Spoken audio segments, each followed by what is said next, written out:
Il est 6h30, bienvenue à ce premier point de l'actualité sur RTI 1. Bonjour à vous.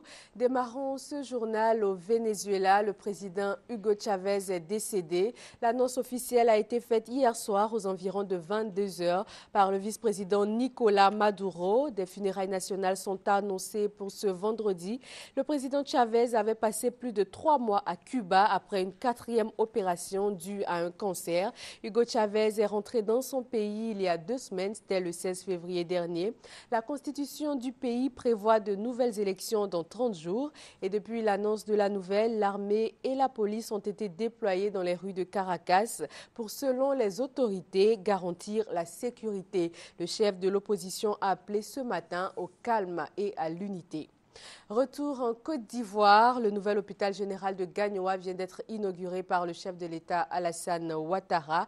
Il a rencontré les cadres, les chefs de village de la région et une délégation de la communauté Yacouba Silla à Ouattouré sur place à Gagnoa. Le président de la République Alassane Ouattara a mis à profit sa visite de travail à Gagnoa, la capitale du Gao, pour échanger avec les chefs de village et les cadres de la région. Pour cette première visite du chef de l'État à Gagnoa depuis son accession à la magistrature suprême, les chefs du Gao, par la voix de leur président, Bizier Lambert, ont remercié le président Alassane Ouattara pour sa présence à la cérémonie d'inauguration de l'hôpital général de Gagnoa. Nous lui avons dit également merci pour le joyeux hôpital qu'il nous a offert, qui est d'un plateau technique des plus élevés de la sous-région. Nous lui avons dit pour cela merci. Il a déjà répondu à notre préoccupation, celle qui consiste à venir effectuer une visite d'État à Gagnoa. Mais pour l'heure, nous avons fait de lui le grand chef du département de Gagnoa avec les attributs que nous lui avons remis. Mais comme don, nous lui avons offert un bélier plus un sac de riz, sachant que Madame la Première Dame n'est pas du voyage, qu'arrivée, elle va faire une belle sauce pour lui. Les cadres de Gagnoa, toutes tendances confondues, se sont félicités de la visite du président de la République. Ils ont souhaité que le chef de l'État vienne plus souvent à Gagnoa, ce qui pour eux serait profitable à toute la région. Nous avions transmis nos remerciements parce qu'il a décidé d'organiser une visite d'État à Gagnoa. Mais nous lui avons dit merci. Et nous lui avons demandé de considérer Gagnoa comme toute ville de Côte d'Ivoire et que tous les cadres, quelles que soient les obédiences politiques, nous étions disponibles pour l'aider dans sa tâche. Je suis un diplomate, un ambassadeur en fonction. Quand le président ne peut pas venir chez moi, et puis je vais être absent. Donc c'est un devoir que je suis venu accomplir. On souhaiterait qu'il vienne souvent pour que la ville puisse bénéficier de l'arrivée du président de la République. La visite du président, c'est le signe que le président aime le peuple de Gagnoa. Il aurait pu envoyer un ministre ou son premier ministre, mais il a tenu à venir lui-même pour faire cette inauguration. C'est un signal fort. Et le peuple de Gagnoa, en venant massivement à cette manifestation, veut lui montrer également que le peuple est attaché au président pour ce qu'il va faire. C'est un symbole, cette visite. Visite de travail, bien sûr, mais qui va au-delà de toute espérance. Nous sommes heureux de recevoir ce plateau d'hôpital là, qui va essayer d'aider toute la région.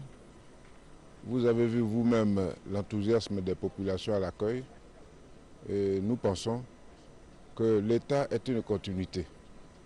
Donc nous attendons encore plus du président Alassane Ouattara, parce que Gagnoa est quand même dans un besoin énorme. Ce que je voudrais souligner en particulier, c'est que j'ai vu tous les BT sortir. Les chefs du village sont là, les chefs de terre sont là, les chefs des familles sont sortis. Et puis vous savez, quand quelqu'un n'est pas content, disait Foué-Boigny, on peut forcer quelqu'un à pleurer, mais on ne peut pas forcer quelqu'un à rire. S'il n'est pas content, il n'est pas content, il ne va pas rire. Mais lisez un peu sur le visage de tous ceux qui sont venus. C'est la joie totale. Je suis très heureuse pour cette visite qu'a rendue le président de la République aux populations de Gagnoa. Ça ne fait que consolider la réconciliation. Je pense qu'avec sa venue, on ira de l'avant. Aujourd'hui, avec les équipements de pointe, nous pensons que les gens de San Pedro, Man et tous ceux qui sont à l'ouest, au sud-ouest, vont venir à Gagnoa ici. Ce qui, évidemment, sera un plus pour Gagnoa et son développement. C'est un acte majeur que le président de la République vient de poser à Gagnoa. Parce que la santé est au début de tout. Donc j'imagine et je crois bien dire que toute la population de Gagnoa est heureuse. Et vous avez vu la mobilisation qui a entouré cet événement. Nous sommes très contents et nous souhaitons que le président revienne. Le président de la République Alassane Ouattara s'est par ailleurs entretenu avec la communauté Yacouba Sylla de Gagnoa. On ne peut pas ne pas être très heureux pour la cité du Go, pour la cité du fromager et pour la communauté Yacouba Sylla, parce que le docteur Alassane Dramane Ouattara, pour la première fois, président de la République, foule le sol de la région du Go. Et à notre sens, c'est une visite à la famille Yacouba Sylla. Nous sommes très heureux et nous ne pouvons pas dissimuler notre grande satisfaction, surtout en nous offrant cet hôpital avec toutes les spécialités en médecine. En bref, le Conseil des ministres hebdomadaire va se tenir ce mercredi matin à Abidjan, la capitale économique. Charles Konon-Banny donne un coup d'accélérateur à la réconciliation en Côte d'Ivoire. Le président de la commission Dialogue, Vérité et Réconciliation a investi des représentants officiels de l'institution à Douekoué, Guiglo, Man et Touba. Ils vont prolonger l'action de la CDVR, nous dit Francis Boifo. Douekoué, ville située à l'ouest de la Côte d'Ivoire. Les habitants sont sortis divisés de la crise post-électorale. C'est pour recoller le tissu social durement éprouvé que le bureau local de la commission Dialogue, Vérité et Réconciliation CDVR a été installé. Refuser d'être à Douekoué le modèle de l'incapacité des hommes et des femmes qui n'arrivent jamais à se dépasser. Instaurer le dialogue à la place de la violence. Après Douekoué, le président de la commission Dialogue, Vérité et Réconciliation et sa délégation se sont rendus à Guiglo et Man. Objectif, installer les comités CDVR des deux départements. Une façon de rapprocher les populations de l'institution. Dans le temps, il fallait se déplacer. Maintenant, ceux-là sont avec nous. Donc tout le temps, on a l'occasion d'aller nous exprimer, dire ce qu'on a vécu, ce qu'on a vu, et puis eux, à leur tour, vont transmettre à leur hiérarchie. À Touba et Boiflé également, les représentants de la commission Dialogue, Vérité et Réconciliation ont reçu leur feuille de route. Ils sont chargés, tout comme ceux de Douekoué, Guiglo, Man et Touba, d'emmener les populations à s'approprier le processus de réconciliation nationale en s'appuyant sur la démarche de la CDVR. Elle consiste à rechercher la vérité et situer les responsabilités sur les événements sociopolitiques passés. Date limite pour les dépôts de candidatures de dossiers pour les élections municipales et régionales aujourd'hui à 17 h. Hier, l'heure était au dernier réglage dans les quartiers généraux. La commission électorale indépendante était prise d'assaut par les derniers candidats et ils pourront déposer encore leur dossier jusqu'à cet après-midi 17 h. Opération de nettoyage et d'assainissement du milieu du transport urbain à Abidjan. Les chauffeurs crient leur ras-le-bol. Les sites et les encaissements non autorisés par les syndicats seront tout simplement démantelés, nous dit Francis Boifo. L'opération concerne ceux que les acteurs du transport appellent communément les Nyamoro, c'est-à-dire des personnes dont le travail consiste dans les gares et à certains endroits à charger les véhicules de transport urbain moyennant de l'argent. Il s'agit concrètement de dégager des voies et des gares routières, tous ceux qui exercent sans autorisation des syndicats reconnus par les transporteurs et assimilés. Ce qu'ils sont en train de faire là, ça c'est hors syndicat. On leur demande de venir, nous allons leur donner des places. Il y a des sites où les syndicats on a organisé, il y a un droit de chargement. Une fois que vous chargez, alors vous payez le droit de chargement et puis vous partez. Il s'agit également de lutter contre le coût élevé des taxes instituées par ces individus qui chargent les véhicules. Les taux qui sont montés à 3 000, qui descendent à 300. Ceux qui prennent 2 000 qui descendent à 300. Ceux qui prennent aussi 1 000 francs qui descendent à 300 ou 200 francs. parce que les chauffeurs souffrent tout. Tout individu qu'on le prend, que c'est un bagarre 1000 francs, 1200, il sera déféré.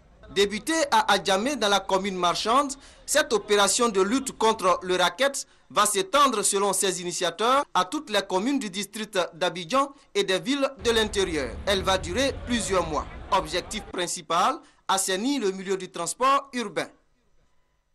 L'école ivoirienne des sourds de Yopougon a ouvert ses portes au grand public. Les responsables de cette institution spécialisée et unique ont décidé de parler des difficultés rencontrées par les sourds. Notamment, ils ne bénéficient d'aucun accompagnement pour s'insérer dans le système éducatif ivoirien. Victorine Yaoyoboué, reportage.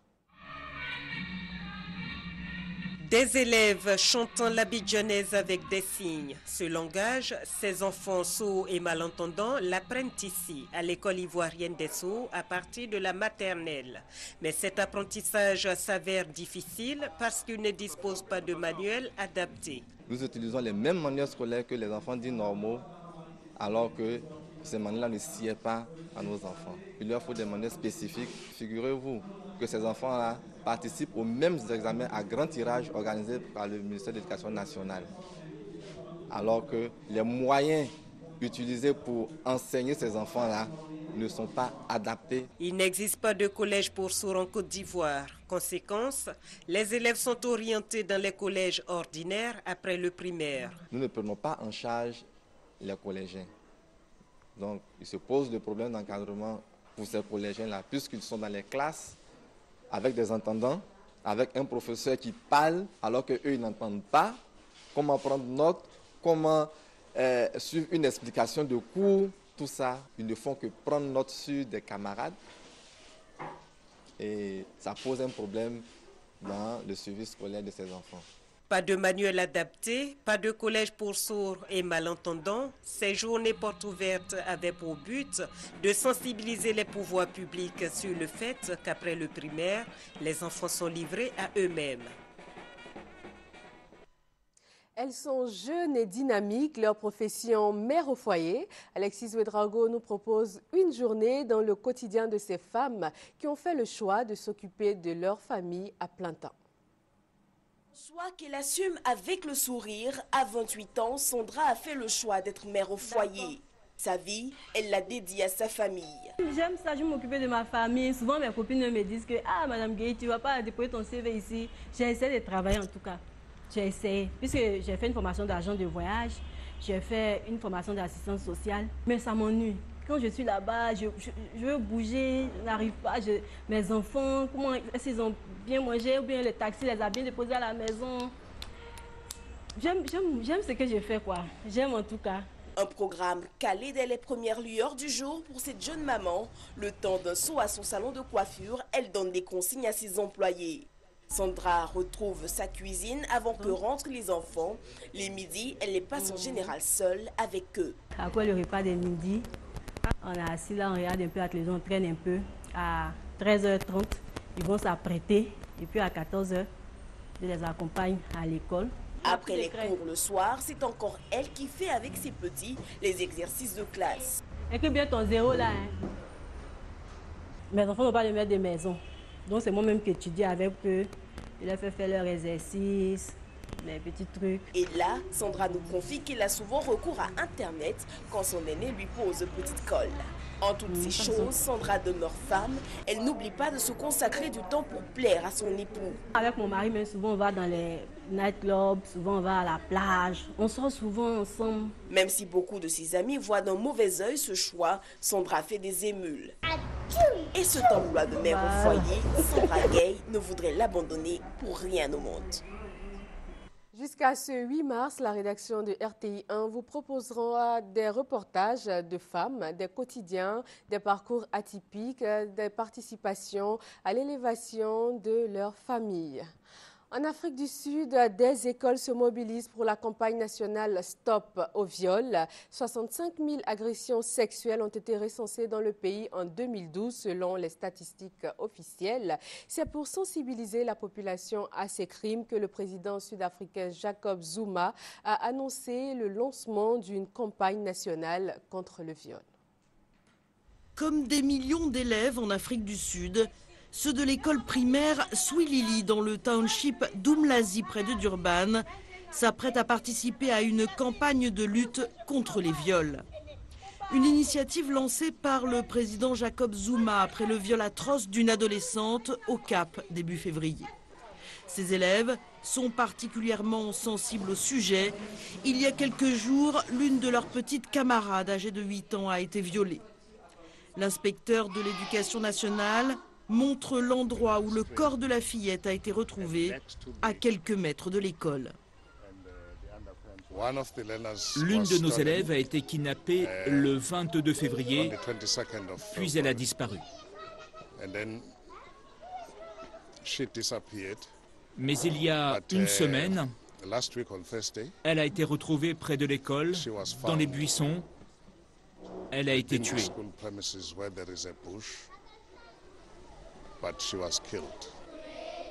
Pour cette campagne, les élèves doivent prêter serment. Ils doivent s'engager à ne commettre ni viol, ni harcèlement sexuel, ni violence, mais aussi à signaler une agression. Un tract leur explique par ailleurs que porter une mini-jupe, aller en boîte, sortir ou flirter ne sont pas des crimes et ne signifie pas que l'on est d'accord pour avoir des relations sexuelles ou qu'on mérite d'être violé. L'initiative est importante pour le directeur de l'école, mais il réclame plus de sécurité pour les élèves. On a besoin d'être sûr que des mesures seront prises sur la sécurité pour s'assurer que les enfants ne soient plus en situation de vulnérabilité et qu'ils ne soient plus à la merci d'inconnus. En Afrique du Sud, le viol est un véritable fléau. Une femme en est victime toutes les 26 secondes. Les chiffres seraient en dessous de la vérité, les femmes redoutant encore à porter plainte. Mais depuis quelque temps, les manifestations se multiplient pour réclamer davantage de condamnations. Jacob Zuma répondra-t-il à cette demande? Le président sud-africain n'est pas le meilleur avocat de la cause, lui-même ayant été accusé de viol en 2006, puis acquitté 3 ans plus tard. Rappelons avant de terminer que le président du Venezuela, Hugo Chavez, est décédé. L'annonce a été faite hier soir aux environs de 22 h. Des funérailles nationales sont annoncées pour ce vendredi. Et depuis l'annonce de la nouvelle, l'armée et la police ont été déployés dans les rues de Caracas pour, selon les autorités, garantir la sécurité. Le chef de l'opposition a appelé ce matin au calme et à l'unité. Et c'est la fin de ce journal. D'autres informations sur les www.rti.ci. Excellente journée à vous sur RTI 1.